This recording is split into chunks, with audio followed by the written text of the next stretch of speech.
Bone broth. Cure or danger? I hear both claims every week. I am Drew from Age Strong, and today I want to keep you safe. Before we start, quick safety note. If you have kidney disease, heart failure, high blood pressure, gout, or a doctor's low sodium or fluid limit, talk with your clinician before making broth a daily habit. Your health comes first. Now, many folks see broth as a harmless tonic. It feels warm, gentle, and simple. But 6 common mistakes can turn that comfort into risk, especially for older adults. Here is why. A nutrition review found bone broth has less than 5% of your daily calcium and magnesium in a cup. That is almost nothing for bones. Another small paper reported lead in chicken bone broth around 7 to 9 and 1/2 micrograms per liter, while the water alone had under 1 microgram per liter. And a single cup of broth can hide 500 to 600 milligrams of sodium. That can nudge blood pressure up fast. My goal is not to scare you. I want you to enjoy broth, but safely. We will count down the top 6 mistakes from number 6 to number 1, and I will show easy fixes you can use today. Tip to start strong. Bone broth is not a full meal. Always pair it with real food, like vegetables, beans, dairy, or lean protein. Ready for number 6. Let's go. Here is the myth I hear a lot. Bone broth is liquid gold. It fixes joints, gut, and bones all by itself. I wish that were true. The reality is simpler. Bone broth is mostly water and some amino acids plus trace minerals. A research review looked at homemade and store broths and found very low calcium and magnesium per serving, usually less than 5% of daily needs. Many broths also contain almost no vitamin C, no vitamin D, and very little vitamin K. That means broth alone will not build bone, repair muscle, or cover immune needs. It can be soothing. It can be part of a healthy day, but it cannot stand in for fruits, vegetables, beans, dairy, or fortified foods. Another surprise is sodium. 1 cup often carries 500 to 600 milligrams. That is about 1/4 of a typical older adult limit for the whole day. So broth can be helpful if it adds fluid, flavor, and a little protein to a balanced plate. It becomes risky when it crowds out real meals or when salt, storage, or source choices go sideways. With that frame, let's begin our countdown. Number 6 tackles the biggest myth of all. In number 6, we have relying on broth alone. I get why this happens. Appetite drops with age. Sipping feels easier than chewing. But broth alone lacks key nutrients. A 2017 analysis found a cup of bone broth gives less than 5% of daily calcium and magnesium. It brings almost no vitamin C or vitamin D, and no fiber. That is a poor trade for bones, muscles, and immune health. Some labels even show about 4% daily calcium per cup. If broth replaces real meals, gaps grow. Bones need calcium, vitamin D, vitamin K, and magnesium. Muscles need quality protein and vitamin B12. Immune health needs vitamin C and zinc. Broth does not deliver those in any meaningful way. Here is a simple fix. Treat broth as a base, not a meal. Add beans or lentils for fiber and plant protein. Stir in leafy greens or frozen peas for vitamin C and K. Pair your bowl with yogurt or fortified milk for calcium and vitamin D. If you need calories, add a little olive oil and diced chicken or tofu. Now you are eating a meal, not sipping a promise. Eating better is step 1, but can you have too much broth even with good add-ins? Number 5 answers that. Number 5 is drinking too much broth. It feels gentle, so more sounds better, but big portions can stress older bodies. A nutrition paper cautioned against large volume bone broth diets. More broth does not add more benefit, it only adds more load. Think about sodium first. 1 cup often holds 500 to 600 milligrams. 2 cups can push you near half of a typical target for the whole day. Blood pressure can respond quickly to salt. Next, think about the kidney filter. As we age, kidney function naturally declines. Extra nitrogen waste from protein breakdown and added minerals can raise the workload. If your doctor watches your kidneys or you take diuretics, this matters. Here is a right-size plan. Limit broth to 1 cup at a time. If you want more warm fluid, follow with water or unsalted herbal tea. Build a meal around the cup using vegetables, lean protein, and a whole grain. That gives you nutrients without piling on salt. Keep an eye on ankles, rings, or shoes for swelling. If swelling shows up, talk with your clinician. Cutting portion size helps. But what about salt hidden in each cup, even small ones? Number 4 exposes the sodium trap. Number 4 is hidden excess salt. Savory tastes great, but our taste buds can get used to salt. Many broths, even homemade, run salty. A cup can land between 500 and 600 milligrams of sodium. Some bouillon cubes or store cartons go higher. For older adults, the American Heart Association suggests keeping daily sodium closer to 1,500 milligrams. A few salty cups can blow past that. High sodium can spike blood pressure within hours. It can also pull extra fluid into the body, which strains the heart. Many common add-ins raise the total even more. Soy sauce, fish sauce, Parmesan miso, and bouillon paste are stealth salt bombs. One splash here, one sprinkle there, and your broth is now a salt lick. Try this instead. Start with low sodium or no salt added broth. Dilute with filtered water and vegetables. Season with herbs, garlic, ginger, pepper, lemon zest, or a splash of vinegar for brightness. Taste, then add just a pinch of salt at the end if needed. Your tongue adjusts in a few weeks. We cut the salt, great, but what if the water or your pot sneaks in toxins while you simmer? Number 3, looks under the lid. Quick pit stop for flavor that loves your heart. If you miss the salty punch, you still have options. I like building layers that do not raise blood pressure. Start your pot with onions, celery, carrots, and a little oil. Sweat them slowly until sweet. Add garlic and ginger. Drop in thyme, bay, or rosemary. Throw in dried mushrooms for deep umami.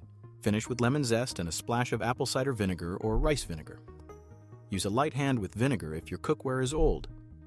Acids can pull metals from reactive pots. Stick with stainless steel or enamel when you cook with acid. For a creamy mouthfeel without salt, add a few chunks of potato or winter squash to the simmer. Then mash some of it back into the pot. That thickens and calms the bite. Taste your broth after each step. Add a small pinch of salt only if it truly needs it. Your blood vessels will thank you. If this is helping, please subscribe and share this with a friend who loves soup. Now, flavor is set. Time to look at the hardware and the water you use, because both can change what ends up in your bowl. Number 3 is contaminated water or cookware. This one surprises people. Acidic broth can leach metals from pipes and pots.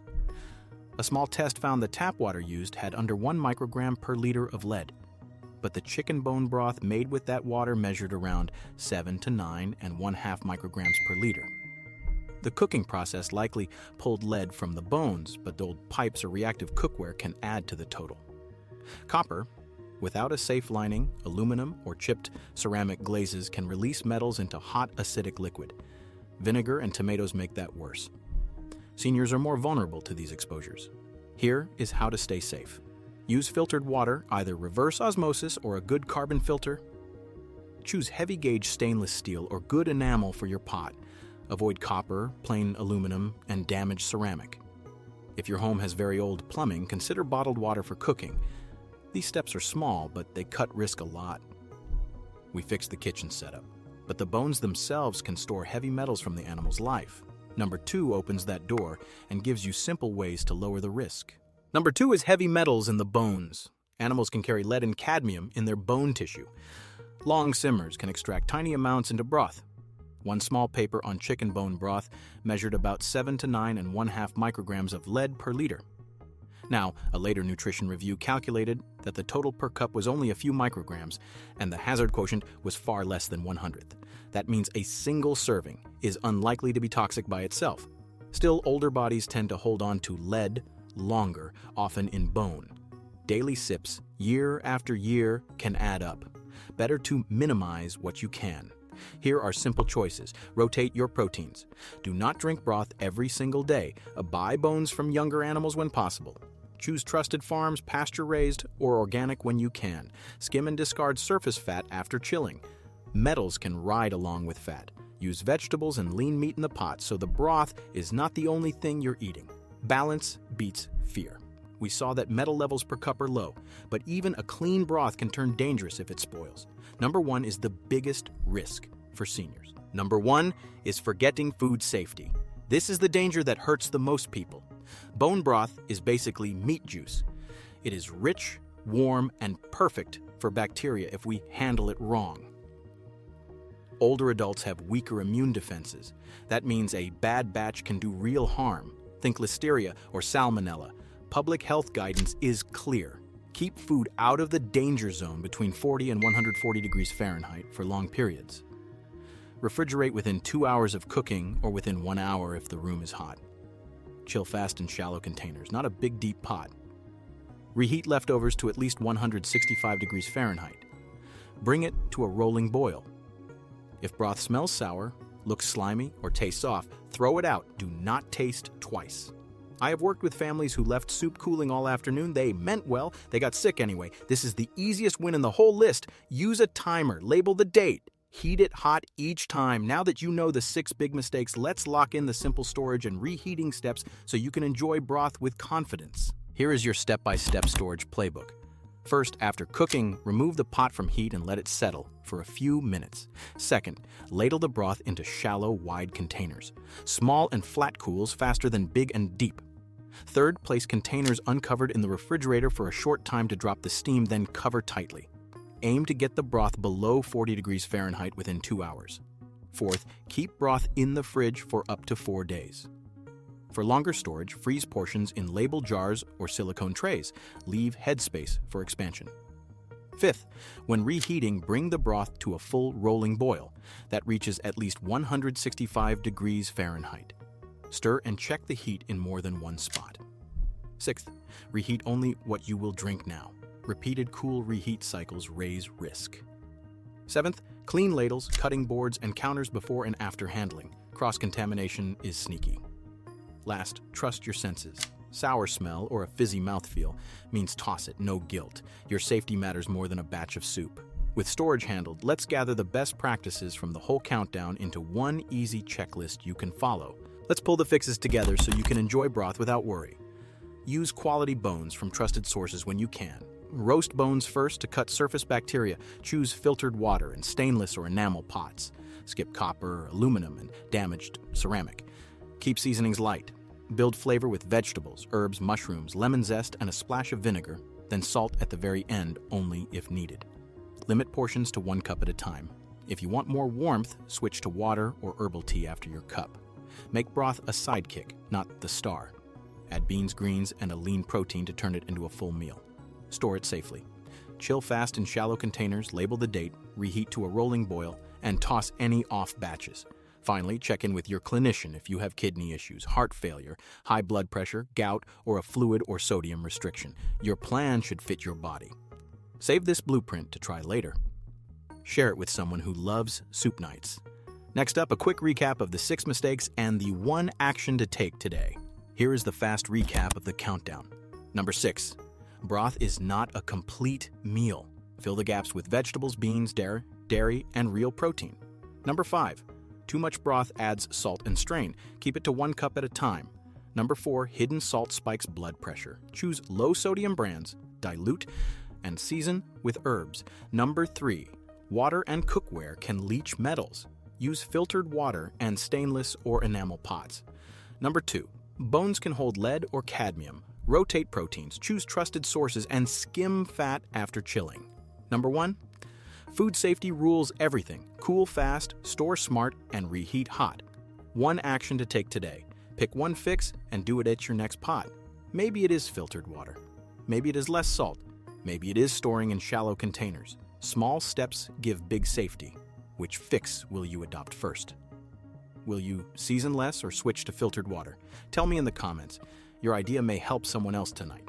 In a moment, I will share a printable checklist you can keep on your fridge and 1 final reminder to keep you safe and independent. We solved the broth puzzle together.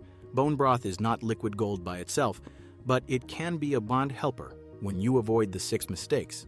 You learned why nutrition gaps matter, how portions and salt add up, how water and cookware affect safety, what the bones can carry, and why storage and reheating are the biggest keys. If this helped, tap like, share it with a friend, and leave a comment with your best flavor swap.